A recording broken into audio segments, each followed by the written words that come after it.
you wondering how you'll break into the animation industry? Wondering if all that time and money you spent on either attending college or teaching yourself has come to naught? Well, don't despair, because I am here for you.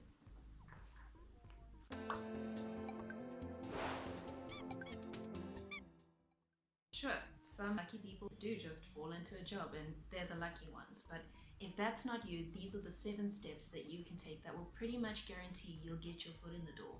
And you don't even need a daddy with friends in high places to do it. Number 1. Master the basics and principles of animation until they are second nature. Practice, practice, practice. As the internet tells me Walt Disney once said, the way to get started is to quit talking and begin doing. If you need free software to get started in, here are some suggestions. For 3D or 2D, you can use Blender. Duh. For 2D, you can use OpenToons. For creating designs or digital art and also 2D animation, you can use Krita. And for motion graphics, you can use DaVinci Resolve 16 or also Blender. Okay, tip number 2. Attend meetups and free seminars. Learn and network at the same time. Networking is actually really important and it's pretty underrated. If you're in South Africa like me, join the Animation SA social group on Facebook. They post about the animation exchange meetups and any other webinars that are happening. You'll also get relevant news about the industry and you can also hopefully make some friends. Also join any other Facebook or social groups that you can find and build your network.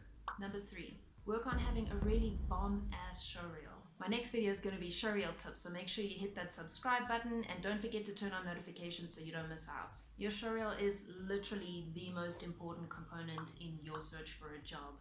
So look at showreels of other industry professionals for some reference and try to match that as closely as possible.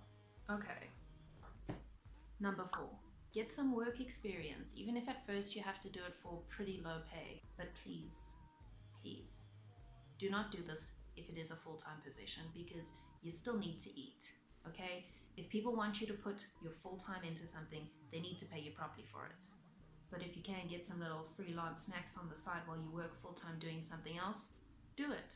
I did this when I started and it really benefited me. I actually worked full-time as a receptionist and a temp while I did freelance animation work in the evenings and weekends.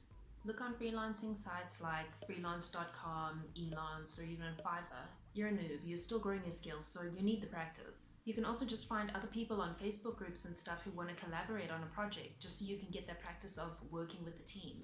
It's also good to get that practice of committing to and meeting deadlines and taking a brief and feedback and translating it into a finished product. Also in the Facebook groups that I told you to join in step 2, you'll see that a lot of people post jobs and some of the time they have really low budgets, so they're forced to hire people with less experience, like you. Step 5. Apart from just needing content on your showreel and for the practice and experience of it, you need to do your own projects and actually put yourself out there for feedback and criticism. There's no place for complacency here. So set yourself projects to do, which you can then go and post in the Facebook groups or even make your own page and share that online and ask other professionals to give you constructive criticism and feedback. I know it's scary, but it's the best and quickest way to improve. And be open to the criticism, take it on board, eat it up. Grow a thicker skin if you need to.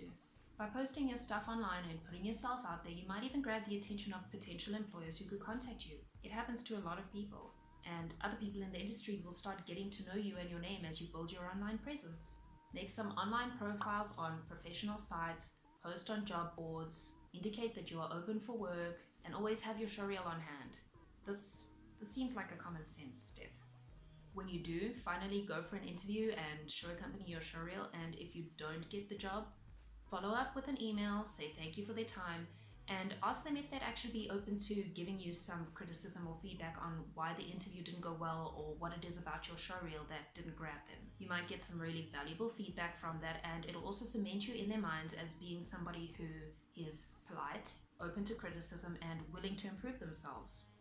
They might even be open to giving you another chance a bit further down the line if you can show them that you actually applied all their criticisms to your showreel and show them that you actually did improve. But whatever you do, don't pester them. If they don't respond to your follow-up email, leave it at that. Number 7. Practice your interview skills. This comes from having interviewed a lot of people, and these are things that have happened before. First of all, don't blame other people for your shortcomings or make up excuses, okay? Don't blame your college for not having taught you something, because just by saying that you know they haven't taught you that, you knew it was something that you hadn't learned, and you have the entire internet at your fingertips, so you easily could have gone and looked that up for yourself. Be confident about yourself, but don't be cocky. Be polite. Don't be a douchebag. Don't complain about how hard your college worked you, because I'm pretty damn sure that the place that's looking to hire is going to work you harder than college did. Make eye contact, stay calm and composed, and be prepared to sit and talk through your showreel shot by shot. So these are the things you need to do if you're having some trouble breaking into the industry. Not that bad, right? Just to summarize. First of all, master the principles of animation and practice a lot. Then you need to network and build relationships. Focus on having a great showreel. Get some kind of work experience, even if it's for low pay at first. Do your own projects and build an online presence. Set up profiles on professional portfolio and job sites, and then work on your interview skills and follow up after interviews. You can do this. It might seem daunting and it is hard work, but you'll get there. Just keep practicing and getting better, and never stop doing that, even when you have a job. My next video will be tips on improving your showreel and how to make sure it leaves a lasting impression. Don't forget to like and subscribe, and please make sure that you hit that notification button so you don't miss out on any other videos. Love ya! Bye!